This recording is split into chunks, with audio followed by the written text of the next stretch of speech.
আজকে তাই শান্তির ঘুম দুঃস্বপ্ন নয়, নীল আকাশে মেঘ সরে তাই খবর দিচ্ছে আজ অনেক রাতের পর এসেছে এমন সূর্যোদয়।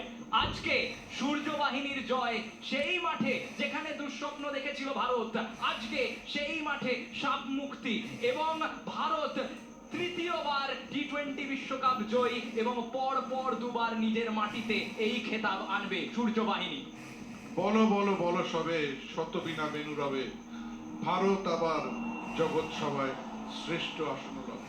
হায় হায় রিঙ্কু সিং, এবং দেখুন, জয় হো ভারতবর্ষ, আবার একটা আইসিসি খেতাবের চ্যাম্পিয়ন ভারতীয় দল।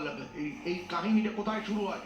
25শে জুন লর্ডস, বাপ্পাদা কপিল দেব, 1983 50 ওভারে বিশ্বকাপ। তারপরে 2002 সেপ্টেম্বর 30 কলম্বো, যদিও খেলা ভেস্তে যায়, India Sri Lanka joint winners, captain Sourav Ganguly, champions trophy. 2007 24শে সেপ্টেম্বর জোহানেসবার্গ, মহেন্দ্র সিং ধোনি আজ মাঠে রয়েছেন। 2011 এপ্রিল মুম্বাই 50 ওভারের world cup final, Mahendra Singh Dhoni. 2013 June 23 Edgbaston, captain Mahendra Singh Dhoni. 2024 June 29 Bridgetown, Rohit Sharma.